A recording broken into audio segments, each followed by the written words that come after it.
At kapag matanda na ang kalabaw, uli na ang lahat sa iyong kasipagan. Ulitin yung mga humakbang sa araw na yan. Wala na, pilay ng karetela. Huli ka na sa karera, talunan ka na sa kartada. Mangarap ka man, balik ka ng umpisa. Mananagboy ka na lang, punong-puno ng panghihinayang. Magkakataon, tinangay na ng kawalan. At tuluyan ka ng lamunin ng masaklap na kapalaran. Ganyan ang sasakritin ng mga taong katamad-tamad at walang plano sa kinabukasan.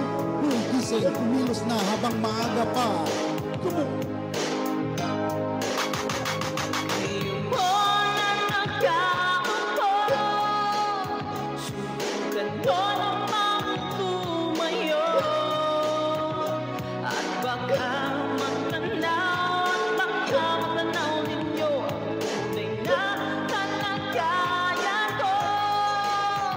Huwag indahin ang hirap ng dadaanan. Dapat buong loob mo at palapan.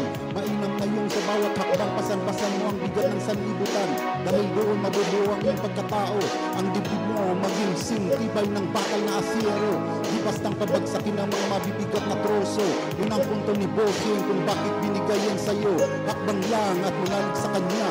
At sa lahat ng oras sasamahan kanya sa iyong paglalakbay. Gagabayan at kaantabay. Tawagin mo lang ang kanyang pangalan. Agad niyang alisin ang harang sa iyong daan. Mahal niya ang mga taong masisipag. Pero kung ikaw ay tatamad-tamad, dead mang abutin mo sa kanya. Tumo! Huwag kang masyadong halata, pato